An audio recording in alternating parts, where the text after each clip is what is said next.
9 months before, the Wardens had been a healthy and, to all appearances, happy family living in a large house in North London. The house was called Thattleby Hall. It was a huge place with 11 bedrooms, 5 living rooms, 3 staircases and about a mile of thickly carpeted corridors. You could have played tennis in one of the bathrooms, which was something Mr. and Mrs. Warden occasionally did, quite naked, using the soap as a ball.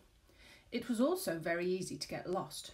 One man, who had come to read the gas meter, actually stayed there for 3 days before anyone noticed him, and that was only because he had parked his gas van in the hall. The family occupied the main body of the house. There was a nanny, Mrs. Jinks, with rooms on the top floor. The west wing was occupied by 2 Hungarian servants, Wolfgang and Irma, and there was even a smaller house at the bottom of the garden where the gardener, a very old man called Mr. Lampy, lived with 2 cats and a family of moles that he had been too kind-hearted to gas.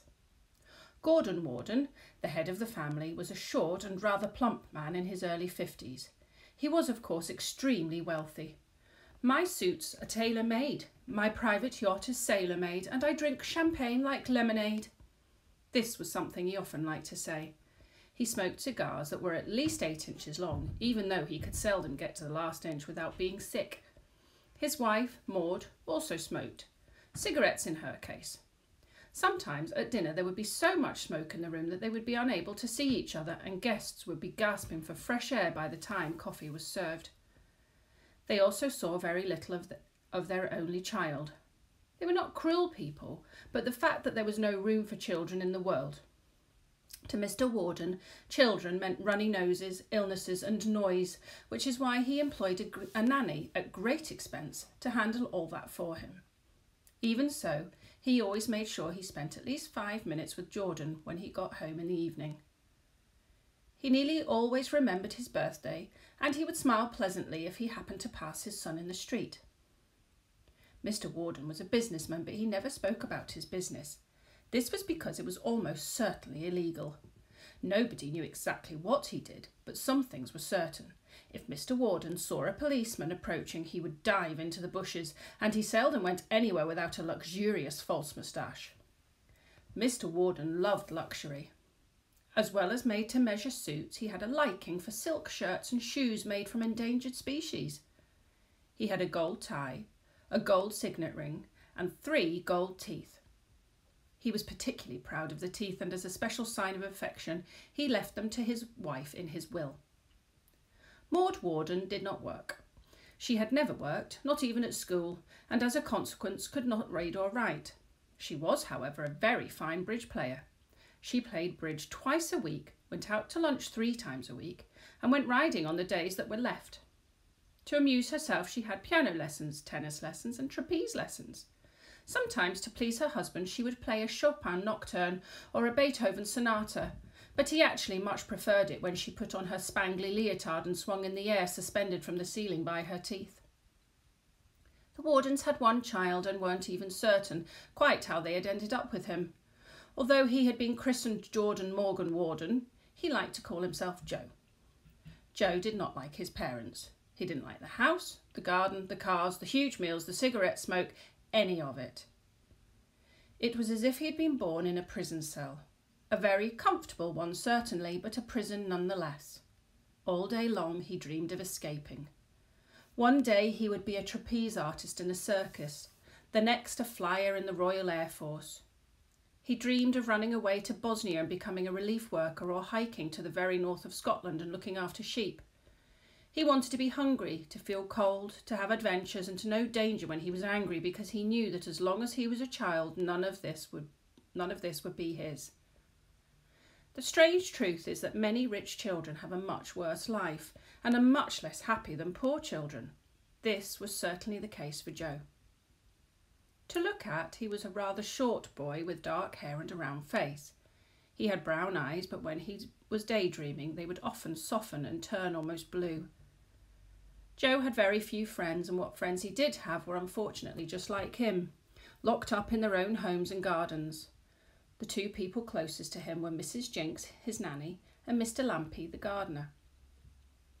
Often he would go down to the bottom of the garden and sit in the old shed with the 2 cats and the family of moles and the strange smell of gin that always hovered in the air. "Next week I'm going," he would say.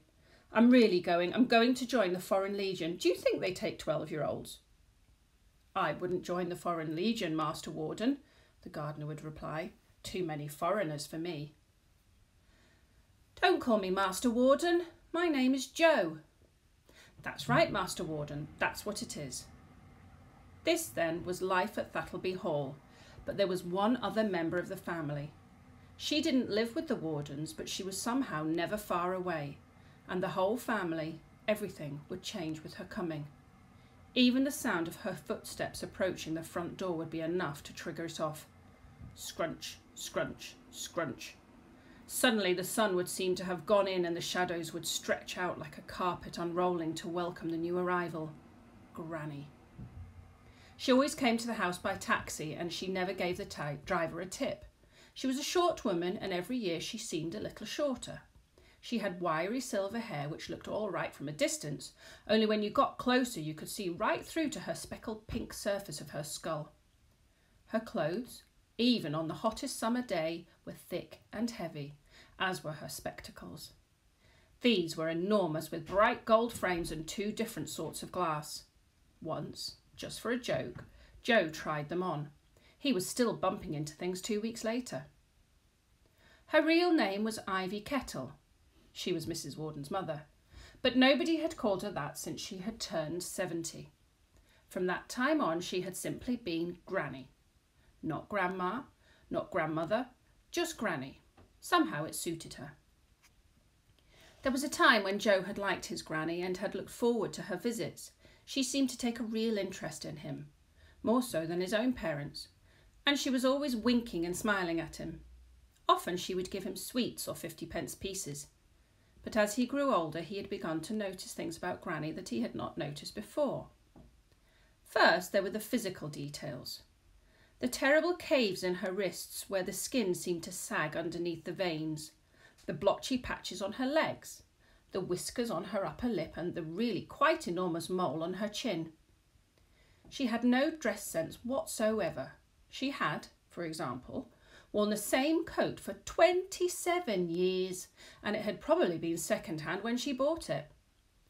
Granny was very mean to everyone, but she was meanest to herself. She never bought any new clothes. She never went to the cinema. She said she would prefer to wait and see the films on video, even though she was far too mean to buy a machine to play them on. She had a pet cat which she never fed. Tiddles was so thin that one day it was attacked by a budgerigar, and that was the last time it was ever seen. As for the money and sweets that she gave Joe, Mrs. Warden had actually slipped them to her when she arrived. It was simply an arrangement to make Joe like Granny more. Then there were her table manners. Although it's a sad thing to say, Granny's table manners would have made a cannibal sick. She had a large mouth framed by some of the yellowest teeth in the world. These teeth were stumpy and irregular, slanting at odd angles, and actually wobbled in her gums when she laughed. But how hard they worked! Granny would eat at a fantastic rate, shoveling food in with a fork, lubricating it with a quick slurp of water, and then swallowing it with a little sucking noise and a final hiccup. Sitting at the table, she would remind you of a cement mixer at a building site, and watching her eat was both fascinating and repulsive at the same time. Another aspect of her bad table manners was her tendency to steal the silver. After lunch with Granny, Mr. Warden would insist on a spoon count. Wolfgang and Irma would spend hours in the pantry checking off the pieces that remained against the pieces that had been laid, and then writing down a long list of what would have to be replaced. When Granny left the house at 4:30 or whenever, her 27-year-old coat would be a lot bulgier than when she arrived, and as she leaned over to kiss Joe goodbye, he would hear the clinking in her pockets. On one occasion, Mrs. Warden embraced her mother too enthusiastically and actually impaled herself on a fruit knife.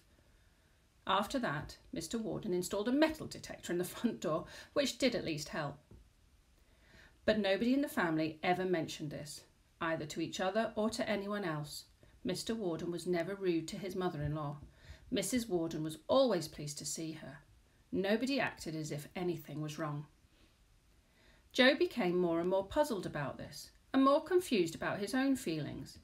He supposed he loved her, Didn't all children love their grandparents? But why did he love her? One day he tackled Mrs. Jinks on the subject. "Do you like Granny, Mrs. Jinks?" he asked. "Of course I do," his nanny replied. "But why? She's got wrinkled skin, her teeth are horrible, and she steals the knives and forks."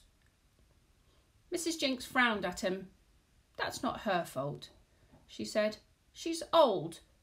"Yes, but—" "There is no but." Mrs. Jinks gave him the sort of look that meant either a spoonful of cod liver oil or a hot bath. "Always remember this, Joe," she went on. "Old people are special. You have to treat them with respect and never make fun of them. Just remember, one day you'll be old too."